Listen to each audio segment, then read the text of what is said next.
నీకు ప్రశ్న ఏంటి? ఎంత నేర్చుకున్నా ఎంత తెలుసుకున్నా మరలా మేము వెళ్ళి పాపంలోనే ఎందుకుంటున్నాం? హల్లెలూయా. రోమపత్రిక 12వ అధ్యాయం మొదటి మాట వినాలి. పరిశుద్ధమును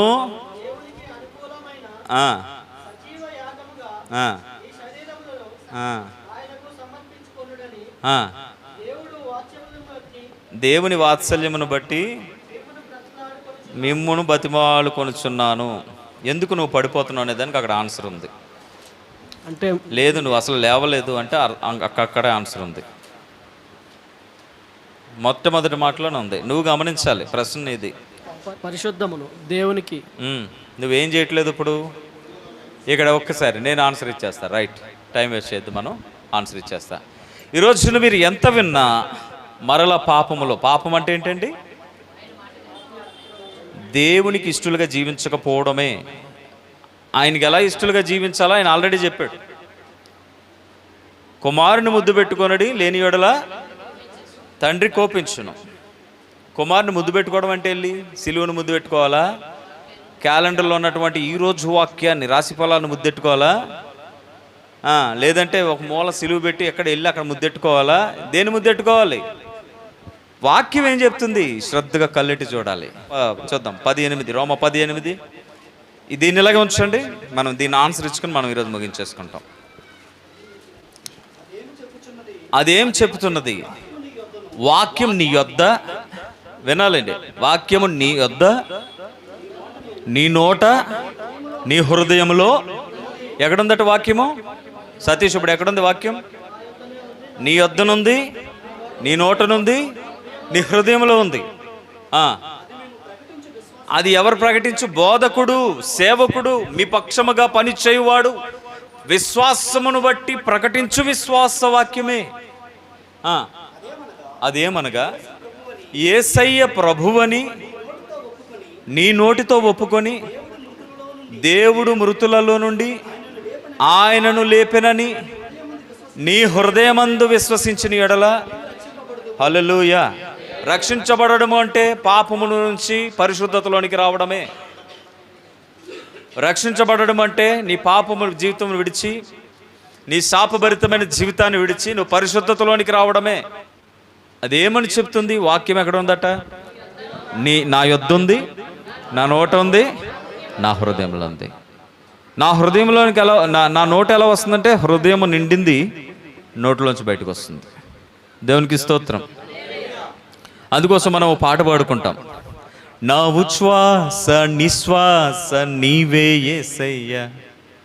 ఉచ్ఛ్వాస నిశ్వాస, పీల్చే గాలి, విడిచే గాలి ఎవరట? యేసయ్యే కావాలి. వాక్యం నా దగ్గర ఉంటే, వాక్యం నా దగ్గర ఉంటే, నా దగ్గర అంటే ఇంట్లో సెల్ఫ్లో కాదండి, మీ సెల్ఫ్లో కాదు. వాక్యం వినాలి, నీ దగ్గర ఉండాలి వాక్యం. ఇప్పుడు ఆయన క్వశ్చన్ వేశాడు. ఏ ధైర్యంతో క్వశ్చన్ ఏమని అడిగాను నేను? ఏ ధైర్యంతో క్వశ్చన్ ఏమని అడిగాను? వాక్యం నా దగ్గర ఉంది కాబట్టి. ఇంకొకటి, ఓవర్ కాన్ఫిడెన్స్ ఏం కాదు ఇక్కడ, దేవుడు సాయం చేస్తాడనే విశ్వాసం తప్ప. వాక్యం నీ దగ్గర ఉంటే అదేమవుతుంది తెలుసా? నీ ఉచ్ఛ్వాస నిశ్వాసులుగా మారుతుంది. అది వాక్యము నీలోనికి ప్రవహిస్తుంది, వాక్యము నీలో నుంచి ప్రవహిస్తుంది, వాక్యం నీలోనికి ప్రవహిస్తుంది, వాక్యము నీలో నుంచి ప్రవహిస్తుంది. వాక్యం ఎవరండి? యోహాను 1:1 ఆది యందు వాక్యం ఉండెను, వాక్యము దేవుని యొద్ద ఉండెను, వాక్యమే. ఇప్పుడు అదే వాక్యం నీ యొద్ద ఉన్నది, వాక్యం నీలో ఉన్నది, వాక్యం నీ హృదయం, నీ నోట ఉన్నది, వాక్యం నీ హృదయంలో ఉన్నది.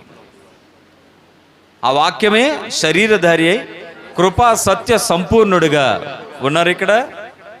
ఆ వాక్యమే శరీరధారి అయి కృపా సత్య సంపూర్ణుడిగా మన మధ్య నివసించెను. ఇప్పుడు ఆ వాక్యం ఎవరుందట?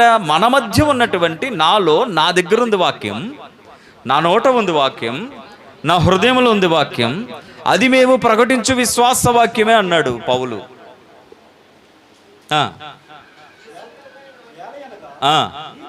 నీతి కలుగునట్లు మనుషుడు హృదయంలో విశ్వసిస్తాడు, రక్షణ కలుగునట్లు నోటితో ఒప్పుకుంటాడు, ఏమనగా ఆయనందు విశ్వాసం ఉంచివాడెవడును సిగ్గుపడడని. చాలండి, దేవునికి స్తోత్రం. సిగ్గుపడాల్సిన పని ఎప్పుడు జరుగుతుంది తెలుసా? మనం సిగ్గుపడే పని ఎప్పుడు జరుగుతుంది? వినాలి. మనం సిగ్గుపడే పని ఎప్పుడు జరుగుతుంది? ఆన్సర్ ఇవ్వండి. మనం అనుకుంటాము ఏదైనా తప్పు కాదు, వాక్యము విని పాపంలోంచి లేవకపోవడమే నువ్వు సిగ్గుపడడానికి కారణం. ఫస్ట్ మన అడ్రస్ని మనము చూడాలి. మన యొక్క స్థితిని మనం అడ్రస్ చేయడం మనకి రావాలి. ఏదైనా ఒక తప్పు, నీకేం తప్పు అనిపిస్తుంది? నీకు తప్పు అనిపించే విషయాలు ఏంటి అసలు? నీకు తప్పు అనిపించే మాటలు ఏంటి అసలు? నీకు తప్పు అనిపించే నీ మూమెంట్స్ ఏంటి? నీ ప్రవర్తన ఏంటి అసలు? అది నీకు అర్థమవుతుందా? నువ్వు ఒక మూమెంట్లో ఉన్నావు, పని చేస్తున్నావు, సినిమాకి వెళ్ళావు, చక్కగా ఈరోజు వాక్యం విన్నావు, మధ్యాహ్నం నుంచి ఖాళీ, పాస్టర్ గారు తొందరగా వదిలేశాడు, మ్యాట్నీకే పోవచ్చు, పోయావు. ఇదేం పెద్ద తప్పు కాదు అనుకున్నప్పుడు అది నీకు తప్పు ఎలా అనిపిస్తుంది? అనిపిస్తుందా? నీతో పాటు నీ భార్య నేర్చుకుంటుంది, నీ పిల్లలు నేర్చుకుంటారు ఇది తప్పు కాదు అని. అప్పుడు నీకు తప్పు అని ఎలా అనిపిస్తుంది? అర్థమవుతుందా మీకు? ఓ కూడని స్థలానికి వెళ్తున్నావు, కూడని మాట మాట్లాడుతున్నావు, ఇది తప్పు కాదు అనేటువంటి దాన్ని బట్టే కదా నువ్వు మూవ్ అయ్యావు.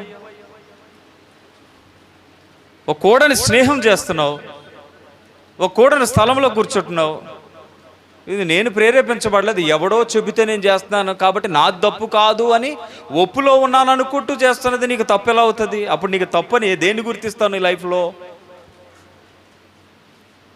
దేవుని బిడ్డ, నీ ప్రతి సమయాన్ని నువ్వు వాక్యం అనే భూతత్వంలో చూడాలి. అప్పుడే అది తప్ప ఒప్ప అర్థమవుతుంది. ఒక మనిషి చెప్తే తప్పొప్పులు నీకు తెలియదు, ఈవెన్ నీకు కూడా తెలియదు తప్పొప్పులు ఏంటో. కాబట్టి నువ్వు తప్పుడు స్థలంలో ఉండి ఇది తప్పు కాదు అని ఒక జడ్జి చేసుకుంటున్నావు నిన్ను. సో నీకు ఎలా తెలుస్తుంది? ఈరోజు నీకున్న ఒక క్వశ్చన్, ఎంత విన్నా నేను పాపంలోనే ఉన్నానే, ఎలా చెప్పగలుగుతున్నావు నువ్వు పాపంలో ఉన్నాను అని? ఎక్కడో చోట నష్టం. నీ డే అంతటా, నీ రోజంతా కూడా నువ్వు హరిబరిగా ప్రవర్తించినా, పరిగెత్తినా, నడిచినా, మాట్లాడినా, సహవాసాలు చేసినా, ఉద్యోగాలు చేసినా, ఎంత చేసినా, రాత్రికి వచ్చి పడుకున్నాక నీ మనసు నీతో మాట్లాడదా? అప్పుడు నువ్వు చేసిన తప్పులు నీకు చెప్పవా వాక్యం? ఎందుకంటే ప్రపంచం నిన్ను వదిలేస్తుంది, నీ భార్య నిన్ను వదిలేస్తుంది, నీ పిల్లలు నిన్ను వదిలేస్తారా రాత్రి? నువ్వు ఒక్కడవే పడుకున్నప్పుడు నీ మనసు నీతో మాట్లాడుతుంది, నీలో దేవుని ఆత్మ ఉంది, మాట్లాడుతుంది. నువ్వేం చేస్తున్నావు అంటే డే అంతా కూడా మనుషుల కొరకు ఒక గదిలో పెట్టి తలుపేసేస్తున్నావు.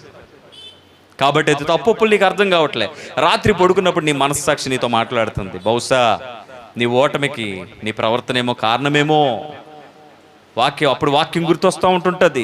పాస్టర్ గారు ఎలా చెప్పాడు, లేదంటే వాక్యం ఎలా చెప్పింది, నేను అయినా కానీ ఇది చేశాను, ఇదేనేమో అనుకుంటా. మళ్ళా తెల్లారంగానే వాళ్ళు రెడీగా ఉంటారు, కమ్ రెడీ టు మింగిల్, మనం ఫెలోషిప్ చేద్దాం రా, వాళ్ళు పిలుస్తుంటుంటారట.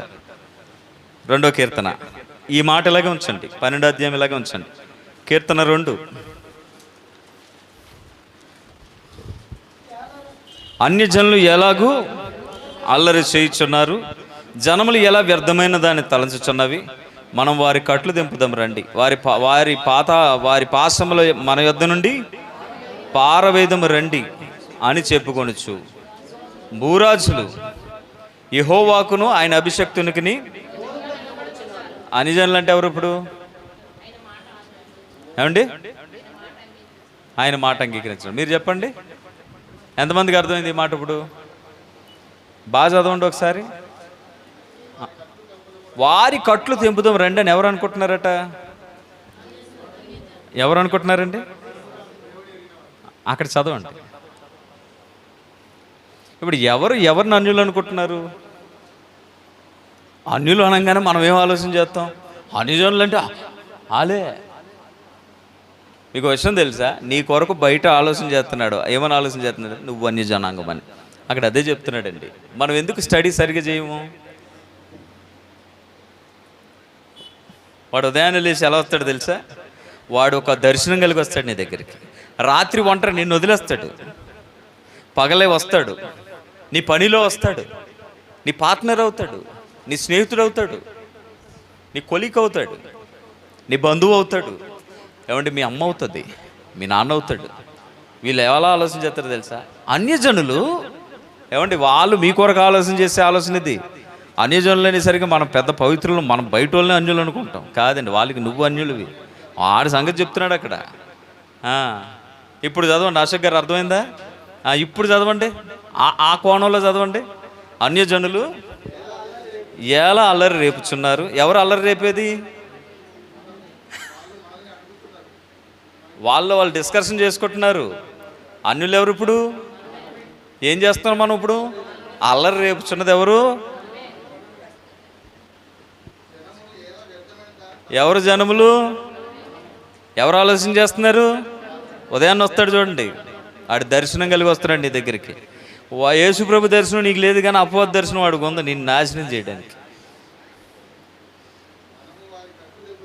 అని అనుకుంటారట. వాళ్ళు ఏకీభవించి నీ దగ్గరికి వస్తారు చాలా సహనంతో, ఓర్పుతో. వారి పాశములను, ఎవరి పాశములు? మన పాశములు. వారి పాశములు. పాశములు అంటే బంధకాలు. ఎవరు బంధిస్తున్నారట? మనము వారిని బంధిస్తున్నాం. వాళ్ళు అనుకుంటున్నారట వారి పాశములు మన యొద్ద నుంచి తీసేద్దాం రండి, అసలు వాళ్ళెవరు, ఇది మనది అని చెప్పి చెప్పుకొనుచు భూరాజులు. అది కథ. ఇక మీదట 2వ కీర్తన చదువుతున్నప్పుడు మీకు అర్థమవుతుంది. వాడు దర్శనం కలిగి పనిచేస్తున్నాడు నీ దగ్గర. మరి నీ దర్శనం ఏమయ్యా? 11వ అధ్యాయం మొదటి కొరింథీ మొదటి, ఇవన్నీ అలాగ ఉండాలి. మొదటి కొరింథీ 11వ అధ్యాయం. ప్రభు బల్ల దగ్గరికి వెళ్ళిపోదాం.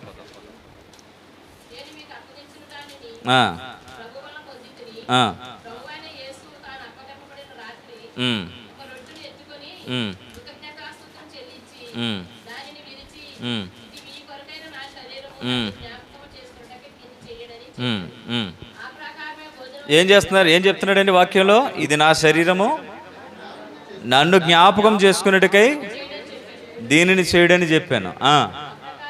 ఆ ప్రకారమే భోజనమైన పిమ్మట, ఉన్నారు ఇక్కడ, భోజనమైన పిమ్మట ఆయన ఒక పాత్రను ఎత్తుకొని, ఈ పాత్ర ఏ పాత్ర ఇటు చూడండి, ఈ పాత్ర నా రక్తము వలనైన క్రొత్త నిబంధన, మీరు దీనిలోని చేయనప్పుడల్లా నన్ను జ్ఞాపకం చేసుకున్నట్టుకై దీనిని చేయుడి. మీరు ఈ రొట్టెను తిని ఈ పాత్రలోనిది త్రాగినప్పుడల్లా ప్రచురిస్తారు. అయోగ్యముగా, చాలండి, ప్రచురిస్తారు. ఎప్పటి వరకు ప్రచురిస్తారు? ఆయన వచ్చే వరకు. ఎక్కడ ప్రచురిస్తారు? ఇది మీ దర్శనం అవ్వాలి. సో ఫైనల్గా ఎక్కడికి తీసుకొస్తుందో తెలుసా వాక్యము నీ నోట. చూడండి, నేను ఏ కోణంలో ఎటు నుంచి ఎటు తిరిగి వస్తుందో మీకు అది అర్థం కావాలి. మీరు ఇలా ఆలోచన చేస్తేనే పాపములో నుంచి బయటికి రావడం మీకు వస్తుంది. లేదా పాస్టర్ గారు ఎంత వింటున్నా కానీ చేయలేకపోతున్నాను పాస్టర్ గారు. వాక్యము చేత రగలాలి, జ్వాల లోనుంచి రావాలి, ఆత్మజ్వాల. పై వేషాలు కాదు మనకు కావాల్సింది, లోనుంచి రావాలి, లోనుంచి కాలాలి, లోనుంచి మారాలి, లోనుంచి నీకు ఏదైనా చేంజ్ రావాలి. అప్పుడు నువ్వు పాపంలో ఉండవు. అసూయ పాపం కాదా? చెప్పండి, అసూయ పాపం కాదా? లోపమా పాపమా? అక్రమంగా ఒకటి మీద కోపగించుకోవడం పాపం కాదా? కోపగించుకోవలసిన సమయాల్లో కూడా మనవాడే కదా అని కవర్ చేయడం పాపం కదా? మరి నువ్వే పాపంలో ఉన్నట్టు? ఇప్పుడు నువ్వే పాపం కోసం మాట్లాడుతున్నావు? రోమపత్రిక 12కి వెళ్ళిపోదాం. స్పష్టంగా చెప్తున్నాడు, నువ్వు పాపంలో ఉండడానికి గల కారణం ఏంటో తెలుసా? నువ్వు పాపంలో ఉండడానికి కారణం ఏంటో తెలుసా? నువ్వు ఒకటి చేయలేదు. నువ్వు ప్రభు బలలో చేయబెడుతున్నావు. అమ్మ, ప్రభు బలలో చేయబెడుతున్నావు. నువ్వు ఒక్కటి చేయకుండా ప్రభు బలలో చేయబెడుతున్నావు. చదవండి, మళ్ళీ ఒకసారి చదవండి. కాబట్టి సహోదరులారా, పరిశుద్ధమును దేవునికి అనుకూలమైన, ఈ రెండు మాటలు గుర్తుపెట్టుకోండి సహోదరులారా. పరిశుద్ధమును దేవునికి అనుకూలమైన సజీవ యాగముగా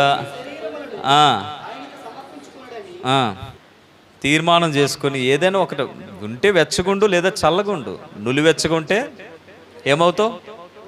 ఆత్మీయ జీవితంలో నులివెచ్చడం మంచిదండి. అవండి, నులివెచ్చదనం మంచిదండి. దేవుడు దాన్ని ఒప్పుకున్నాడా? వాక్యం చెప్తున్నాడు దేవునికి అనుకూలంగా. చెప్పండి, నాకు అనుకూలంగా అన్నాడు తిమోతి. ఎక్కడికి వెళ్ళినా నాకు అనుకూలంగా. వాక్యం బట్టి మీరు చదువుతున్నారు దేవునికి అనుకూలంగా, కానీ మీరు ఎలా చదువుతారు? మీరు ఎలా ఉన్నారు తెలుసా? మీ మట్టుకు మీకు అనుకూలంగా.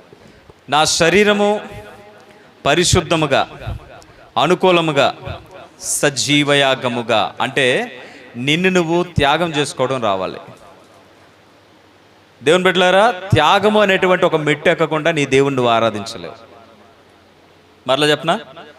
త్యాగము అనే మెట్టు నువ్వు ఎక్కకపోతే దేవుని సన్నిధిలో నువ్వు ఆరాధించలేవు. టైంకి రావడం త్యాగమే తెలుసా? ఎంతమంది వచ్చారు టైంకి? మిగిలిన వాళ్ళు ఎందుకు రాలేదు తెలుసా?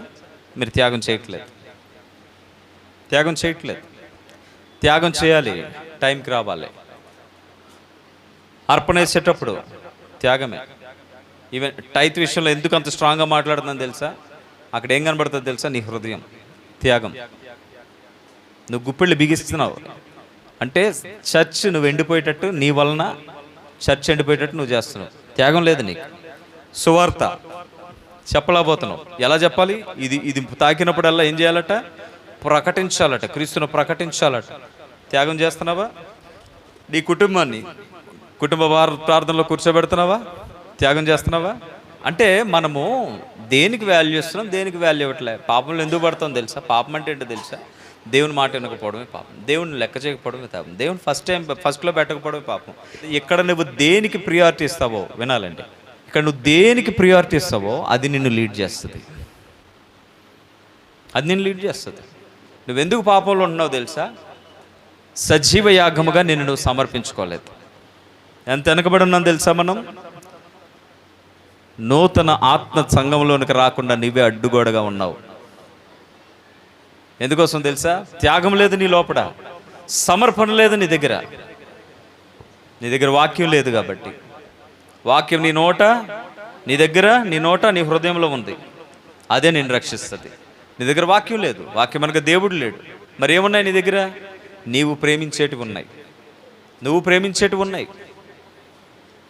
ప్రేమించేటివి నీ దగ్గర ఉన్నాయి కాబట్టి నీ కొరకు ఎంత ప్రేమించి ప్రాణం పెట్టినా యేసయ్య నీ జీవితంలో ఉండలేకపోతున్నాడు. యేసయ్య లేని జీవితంలో ఎవరుంటారు తెలుసా? అపవాదే ఉంటాడు. ఇప్పుడు నువ్వు ఎవరి ద్వారా నడిపించబడుతున్నావు? అపవాది ద్వారా నడిపించబడుతున్నావు. ఇప్పుడు నువ్వు ఎక్కడుంటావు? పాపంలో ఉంటావా? పరిశుద్ధతలో ఉంటావా? పరిశుద్ధతలు ఎంత మాత్రమో రావు. మందిరానికి వస్తావు, ప్రభు వల్ల చేపెట్టేస్తావు, అన్నిటిలో ఉంటావు, కానీ పరిశుద్ధతలో మాత్రము నువ్వు ఉండవు. వాక్యము కొరకు అంగలార్పు లేదు, అన్వేషణ లేదు, ఆకలి లేదు. ఆకలి దప్పులు కలిగి ఉండడం నీకు అర్థం కావట్లేదు. వాక్యం కొరకు ప్రయాసపడడం లేదు. ఒకటే నా మాట, మీకు ఒక క్వశ్చన్ ఉందా? క్వశ్చన్ అంటూ ఒకటి ఉంటే మీకు ఆన్సర్ వస్తుంది. క్వశ్చనే లేదు మీకు. ఇందాక తమ్ముడు విక్టర్ అన్నాడు, క్వశ్చన్ ఉందా అంటే పాపం ఆయనకి ఏ క్వశ్చన్ కూడా అర్థం కాక యెహోషువ కోసం తెలుసుకోవాలనుకుంటున్నాను అన్నాడు. మరి యెహోషువ కోసం తెలుసుకోవాలనుకుంటే ఎవరు చెప్పాలి నీకు? చదువు ఉంది నీకు, బైబిల్ ఉంది నీ ఇంట్లో, చదివేవా? మనం అక్కడ మిస్ అయ్యాం. అంటే మన క్వశ్చన్స్ కూడా రాంగే ఉన్నాయి. మందిరానికి వస్తున్నాం, పాపంలోనే ఎందుకున్నాం? వాక్యం చదువుతున్నామా? లేదు. మనం మిగిలినవన్నీ చేసుకుంటాం. కొంచెం టైం ఉంటే, క్షమించండి పర్సనల్స్కి వెళ్తున్నానని ఏమనుకోకండి, కొంచెం టైం ఉంటే ఫ్యామిలీతో ఎలా గడపాలో మనకు తెలుసు.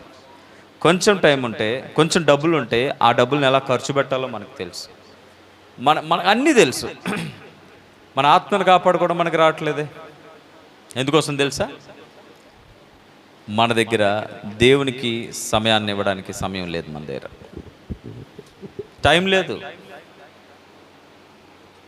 టైం లేదు. పాపంలో ఉండక ఎక్కడ ఉంటాం మనం? పాపం నుంచి నువ్వు బయటికి రావాలంటే వాక్యం ఎక్కడ ఉండాలి? నీ దగ్గర ఉండాలి. వాక్యం ఎక్కడ ఉండాలి? నీ హృదయంలో ఉండాలి. వాక్యం ఎక్కడ ఉండాలి? నీ నోట ఉండాలి. అది నిన్ను రక్షిస్తుంది. పాపం నుంచి బయటికి రావడమే రక్షణ.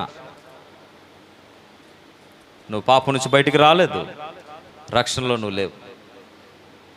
ఇక్కడ ఈరోజు క్వశ్చన్ సతీష్ ఒక్కడదే కాదు, అడగను మీ అందరిది. ఆయన అడిగాడు, మీరు అడగలేదంతే. ఆయన అడిగాడు, మీరు అడగలేదంతే. బయటికి వెళ్ళి ఎంతమంది పాపపు అలవాట్లతో ఉన్నారు, మళ్ళా ఏమి ఎరగలేనట్టు వచ్చి ప్రభు బలలో చేయబెడుతున్నారు. పరీక్ష చేసుకోరా? సజీవయాగముగా మిమ్మల్ని మీరు సమర్పించుకునేటువంటి సమయాల్లో మీరు దోబూచులాటలాడుతున్నారు, అందుకే పాపంలో ఉన్నారు. నువ్వెక్కడున్నావో నీకు తెలుసు, కానీ కప్పేసుకుంటున్నావు. ఓ ముసుగేసుకుని నువ్వు అనుకుంటున్నావు నన్ను ఎవడు చూడట్లేదని. పై ముసుగు కనబడుతుంది కదా, ఈ లోపల ఎవడో దొంగ ఉన్నాడని. ఎన్నాళ్ళు ముసుగేసుకుందాం? ప్రభు వచ్చి ముసుగేసి దా వేసుకో, ముసుగేసుకో, మొత్తం వేసేసుకో, కనబడకూడదు. ఎటుంటే వెనకాలండు. ఇప్పుడు సంఘం తిరుగుతుంది, ఎవరో అనుకుంటుంది. పాస్రమ్మ తిరుగుతుంది, ఎవరో అనుకుంటుంది. సతీష్ తిరుగుతున్నాడు, ఎవరో అనుకుంటున్నారు. ఇంకా సత్య తిరుగుతుంది. లోపల ఉన్నది సత్యాలు చెల్లి అని తెలీదు, కానీ సత్య కూడా అనుకుంటుంది సేమ్ డ్రెస్ మా చెల్లికి ఉందనుకుంటుంది, కానీ ఎవరో అనుకుంటుంది. అర్థమైందా? రాజుగారు తిరుగుతున్నాడు, మా అమ్మాయికి కూడా సేమ్ డ్రెస్ ఉందనుకుంటే ఎవరో అనుకుంటున్నాడు. మీకు అర్థమవుతుంది? మీకు అర్థమవుతుంది నేను చెప్పేది? ప్రభు మీ బాధలన్నీ చూశాడు. ఒకరోజు చూపించాడు. అప్పుడు సత్య నా చెల్లా దాచేద్దాం ఎవరికి కనబడకుండా. శ్రీదేవమ్మ నా బిడ్డ దాచేయాలి. రాజుగారు మీకు మరీ ఇష్టం కదా బిడ్డలంటే, దాచేద్దాం.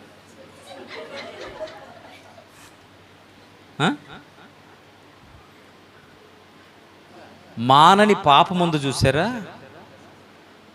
మీరు ఎంత దాచినా మీ దగ్గర ముసుగు. మళ్ళా ఎవరు తెరిచారు తెర? ఒకరోజు నీ పాపం బట్టబయలైతే అలా ఉంటుంది నీ జీవితం.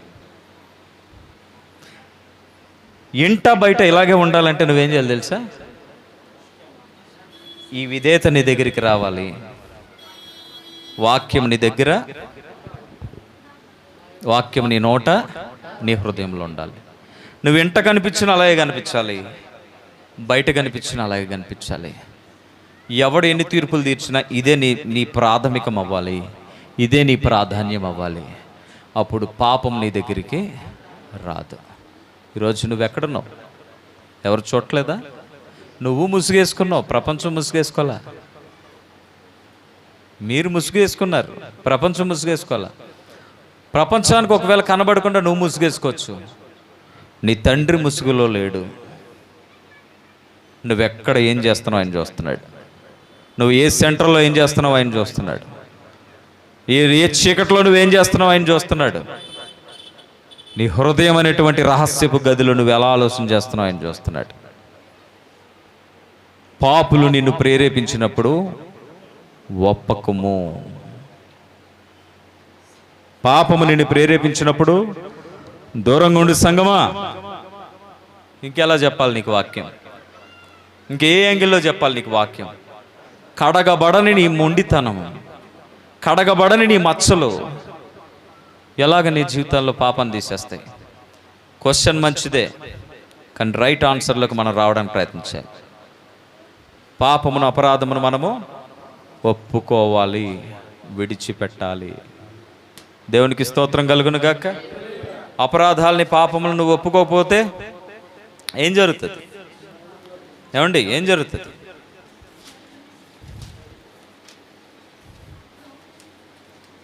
ముప్పై 32వ కీర్తన, రైట్.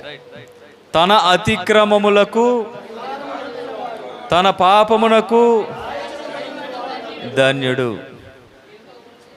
యెహోవా చేత నిర్దోషి అని ఎంచబడినవాడు మా బిడ్డ మంచిదండి అని చెప్పొచ్చా? నీ సాక్ష్యం నడుస్తుందా? మా చిన్నగారు మా తిమోతి మంచోడండి అని చెప్తే సరిపోద్దా? యెహోవా చేత, వినాలి అందరూ ఇక్కడ వినాలి, యెహోవా చేత నిర్దోషి అని ఎంచబడినవాడు ధన్యుడు, ఆత్మలో కపటము లేనివాడు. పైకి సూపర్ సింగర్ అయితే ఏం సుఖం, సూపర్ ప్రేయర్ఫుల్ అయితే ఏం సుఖం, సూపర్ బైబిల్ రీడర్ అయితే ఏం సుఖం, సూపర్ మ్యూజిషియన్ అయితే ఏం సుఖం, సూపర్ ప్రీచర్ అయితే ఏం సుఖం. ఆత్మలో కపటం ఉంది. ఆత్మలో ఏముంది? కపటం అంటే ఏంటి? ఇంతకీ కపటం, కుళ్ళు, ద్వేషం, అసూయ అంటాం. ఇది ఎలా పనిచేస్తే తెలుసా మనకి? తెలుసా మనకి? మాట్లాడరే తెలుసా? తెలీదా? తెలీదు. మనకేమీ తెలియదు. కపటం ఎలా పనిచేస్తుంది తెలుసా? అది అప్పుడు పనిచేసేది ఎలా పనిచేస్తుందో తెలిస్తే అది పనిచేస్తున్నప్పుడు ఇప్పుడు నాలో కపటం పనిచేస్తుందని గుర్తించగలుగుతావు. ఆత్మలో కపటము లేనివాడు ధన్యుడు. నేను మౌనినై ఉండగా దినమంతయు నేను చేసిన నా ఆర్తధ్వని వలన నా ఎముకలు క్షీణించినవి. దేవారాత్రులు నీ చెయ్యి నా మీద బారుగా ఉన్నది. నా సారము వేసవి కాలమును ఎండినట్టాయను. నా దోషము కప్పుకొనక నీ ఎదుట నా పాపము ఒప్పుకొంటిని. యెహోవా సన్నిధిని నా అతిక్రమములు ఒప్పుకొందుననుకొంటిని. నీవు నా పాప దోషములను పరిహరించి ఉన్నావు. కావున దర్శన కాలమందు భక్తి గలవారందరూ నిన్ను ప్రార్థన చేయుదురు. విస్తార జల ప్రవాహములు పొరలి వచ్చినను నిశ్చయముగా అవి వారి మీద పారవు. ఒక హోప్ ఉంటుంది. ఎప్పుడైతే పాపాన్ని ఒప్పేసుకుని ముసుగు తీసేసుకుని దేవుని చేత నిర్దోషి అని నువ్వు ఎంచబడతావో నీకు ఒక హోప్లోకి, ఒక నిరీక్షణలోకి వస్తావు. నువ్వు విస్తార జల ప్రవాహములు వంటి శ్రమలు కానీ, నిందలు కానీ, అపనిందలు కానీ, ఎన్ని చెడు నీ వైపు వచ్చినా అవి నీ మీద పారవు. నమ్ముతున్నారా వాక్యాన్ని? 7వ వచనం, నా దాగుచోటు నీవే, శ్రమలో నుండి నీవు నన్ను రక్షించదవు, విమోచన గానములతో నీవు నన్ను ఆవరిస్తావు. నీకు ఉపదేశము చేసేదను, నీవు నడవలసిన మార్గం నీకు బోధించేదను, నీ మీద దృష్టి ఉంచి నీకు ఆలోచన చెప్పేదను. బుద్ధి జ్ఞానము లేని గుర్రములైనను కంచర గాడిద వలనైనను మీరు ఉండకండి. అవి నీ దగ్గరకు తేబడినట్లు వాటి నోరు వారుతో కళ్ళెముతో బిగించవలను. భక్తిహీనులకు అనేక వేదనలు. ఎవరు భక్తిహీనులు? మందిరంలో ఒక వేషం, బయట ఒక వేషం. నేనేమంటాను తెలుసా? నేరుగా మాట చెప్తా. ఒకవేళ నువ్వు ఇలా ఉంటే కనుక మారిపో. మందిరంలో ఒకలాగా, బయట ఒకలాగా ఉంటే కనుక మారిపో ప్లీజ్. ప్రభు నీ ముసుగు తీయకముందే నువ్వే నీ ముసుగు తీసుకుని ప్రభు దగ్గరికి వెళ్ళిపోయి ఒప్పేసుకో. నీ అలవాట్లు ఏమైనా ఉంటే విడిచిపెట్టేసుకో. ప్రభు బల్లో చేయబెడుతున్నావు. సిగరెట్ తాగే అలవాటేంటి నీకు? ప్రభు బల్లో చేయబెడుతున్నావు. గుట్కాలు వేసుకునే అలవాటేంటి నీకు? ప్రభువుల్లో చేయబెడుతున్నావు. ఆడవాళ్ళని వంకర చూపు చూసే అలవాటేంటి నీకు? ప్రభువుల్లో చేయబెడుతున్నావు. చెడ్డ మాటలు ఎందుకు వస్తున్నాయి నోట్లో? ప్రభు బలలో చేయబెడుతున్నావు. ఇతరుల మీద ఎందుకు సనుగుతున్నావు? ఇతరుల మీద ఎందుకు అసూయపడుతున్నావు? ఇతరుల కొరకు ఎందుకు అన్యాయంగా మాట్లాడుకుంటున్నావు? ప్రభు బలలో చేయబెడుతున్నావు. జాగ్రత్త, అది నీకు శాపంగా మారుతుంది. నీ ముసుగు నువ్వే తీసుకునిరా, అది దీవెనగా మారుతుంది అంటాడు. చూడండి, భక్తిహీనులకు అనేకమైన వేదనలు కలుగుచున్నవి. యెహోవా యందు నమ్మిక ఉంచు వారిని కృపావరించి ఉన్నది. నీతిమంతులారా యెహోవాను బట్టి సంతోషించుడి, ఉల్లసించుడి. యథార్థ హృదయులారా మీరందరూ ఆనందగానం చేయడు. గుర్తుపెట్టుకోండి 32వ కీర్తన. మన జీవితంలో పాపం ఉండకూడదంటే ఎలా ఉండాలి? మనకు కొన్నే పాపాలు అనుకుంటాం, మరి కొన్ని పాపాలు కావు మనకి ఇష్టం కాబట్టి. అది దేవునికి ఇష్టమా కాదా చూసుకో. ఒక్కసారి లేచి నిలబడదాం. హల్లెలూయా.